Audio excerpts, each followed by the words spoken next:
आज मैं आंगनवाड़ी महिलाओं से मिला।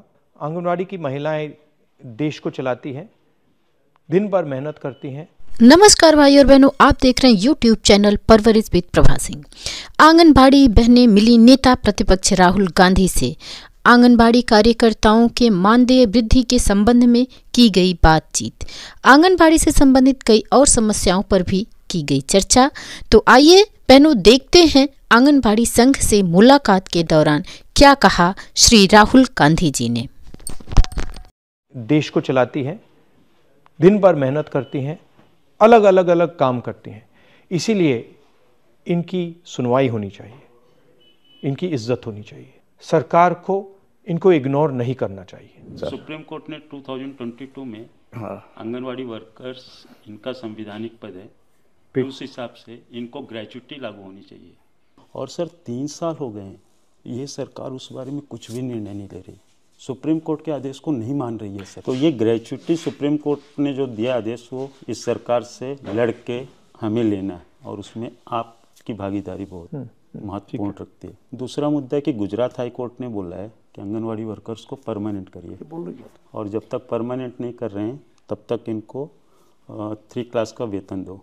तो वो भी मुद्दा उठाना चाहिए कांग्रेस पक्ष ने इसी लोकसभा में। बाल विकास नाम क्यों पड़ा? बच्चों का विकास ना है, माताओं का विकास है।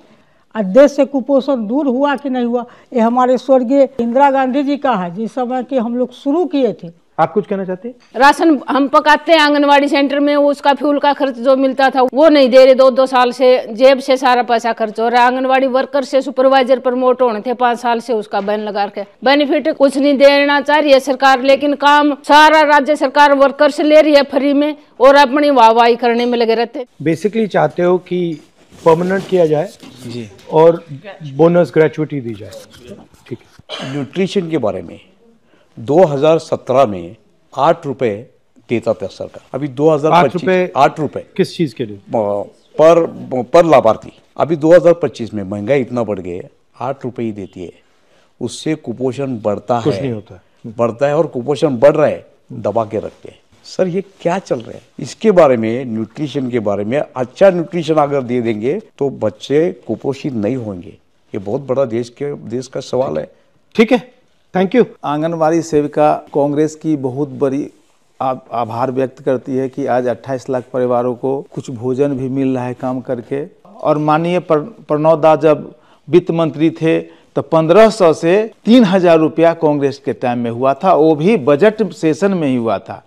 लेकिन आज हम लोग लगभग 10-12 साल से बजट सेशन के लिए जैसे ऊपर से कुछ टपकेगा मुंह में पड़ेगा। तो आपने सुना कि आंगनबाड़ी संघ से बात करते हुए क्या कहा राहुल गांधी जी ने।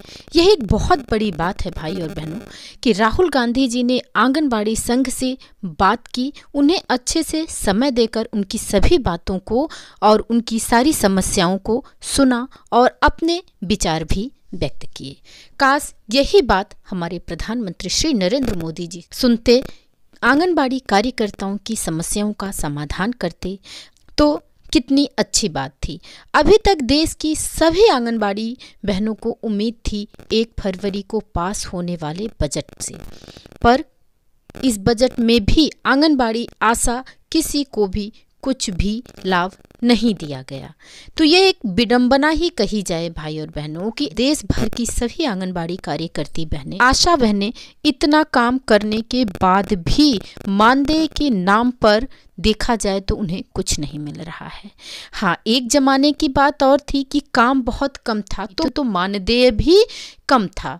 शुरुआती दौर में जब परियोजनाएं सबके यहाँ चलती थी तो काम बहुत कम थे इस आंगनबाड़ी विभाग में, और तब मानदेय कम मिलता था। लेकिन अब देखा जाए तो काम बहुत ज़्यादा हो गया है आंगनबाड़ी कार्यकर्तियों को, और काम सिर्फ काम ही नहीं रह गया है, काम ऑफलाइन से लेकर के ऑनलाइन तक भी हो गया है। ऑनलाइन तो ऐसे ऐसे काम हैं कि हमारी बहुत सी आंगनबाड़ी बहनें बहुत ज़्यादा परेशान हैं।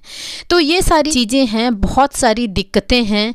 अभी पोषण ट्रैकर पर FRS सिस्टम जिसे कहते हैं कि फेस ऑथेंटिकेशन जो लागू किया जा रहा है चेहरे का प्रमाणीकरण, ये बहुत बड़ी समस्या बन जाएगी। एक तरह से देखा जाए तो क्षेत्र में ही आंगनबाड़ी कार्यकर्तियां काम करती हैं, जहां की फील्ड में बहुत ही तरह तरह के लोग रहते हैं। मेरा तरह तरह के लोग कहने का मतलब है जहाँ की कुछ कम पढ़े लिखे भी होते हैं, कुछ पढ़े लिखे भी होते हैं और कुछ सामान्य पढ़े लिखे भी होते हैं। तो बहुत सारी समस्याएं होती हैं, सबको समझा पाना और सबको बता पाना, ये दिक्कत बहुत बड़ी बनकर के आएगी चेहरा प्रमाणीकरण की, क्योंकि चेहरे के प्रमाणीकरण में केवल लाभार्थियों का चेहरा प्रमाणीकरण होगा। अभी तक लाभार्थी के परिवारजन आते हैं और राशन ले जाते हैं, लेकिन ये चीज़ें अब खत्म करके अब परिवार के सदस्य राशन नहीं ले जाएंगे बल्कि लाभार्थी ले जाएंगे।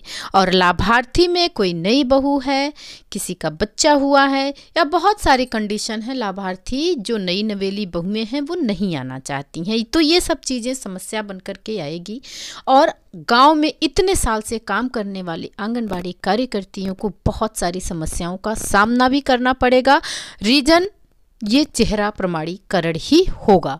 और जो व्यवहार, जो मान सम्मान इतने सालों से आंगनबाड़ी कार्यकर्तियों ने कमाया है वो भी अब दांव पर लगा है बहनों। केवल 1 किलो चने की दाल, 1 किलो गेहूं की दलिया और आधा किलो तेल के लिए, क्योंकि चाहिए सबको।